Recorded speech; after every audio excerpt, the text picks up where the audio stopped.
Nissan Kick.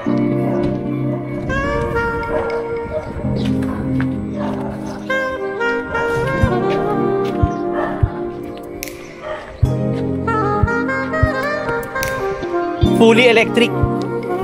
Fully electric siya. Testingin ko. Yan, para umabante, release yung brake. Electronic na yung brake eh. Yan. Tapos, ito, nasa park siya eh. Diba? Drive na. Kita mo yung cluster niya. Oh, cluster niya oh. Iba na lahat. Ang lambot, sobra. Sobrang lambot ng manibela. Parang nakapatong lang. Iba yung andar niya. Ano, parang kotse din, parang regular na ano rin, parang regular na engine ng gasoline. Pero sobrang ano siya, sobrang sensitive siya. Pag pinapakan mo lang konti, abate siya kaagad. Maganda rin. Silipin natin mamaya yung engine. Pinong-pino rin yung andar niya. Parang ano, para ka naka-engine na malaki.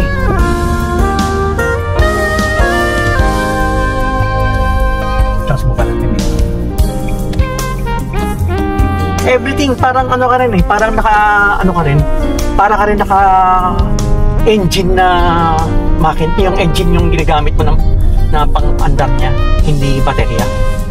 Ito kasi ano to eh, battery car siya. Ang maganda dito sa Nissan Kicks, hindi ka na kailangan hindi ka na kailangan mag-stop doon sa mga power station na nakakita sa mall nang para mag-charge ka. Hindi siya nalolobat kasi meron siyang maliit na engine na yun ang parang dinamo, yun ang nagkakarga nung battery mo pagka malapit na malobat. Automatic na yun, siya na mag-isa yung mag-aano nun, pagkakarga ng dinamo para hindi ka malolobat. Kaya ibig sabihin, kahit saan ka pumunta, kahit pumunta ka pa ng Baguio, kahit pumunta ka pa ng Benguet, hindi ka malolobat kasi nagcha-charge siya. Ang ganda rin ng loob niya oh, tingnan mo. Pati yung likod niya oh. Maluwag din siya. Ang lamig ng aircon. Likod. Ano lang, electronic power din siya oh.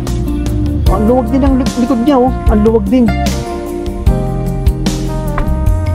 Yung power. Ganda. Very nice. Silipin natin yung engine niya.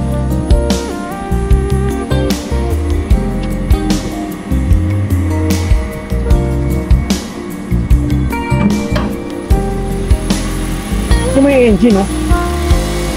Itong e-power, yan yung makina, ang liit lang ng makina oh. Kasi yan yung para dinamo, kasi nagkakarga. Ito ngayon yung pinaka-engine ng sasakyan. Ito na yung nagpapatakbo. Yung mga battery niya nandoon sa ilalim ng upuan daw. Galing ng technology.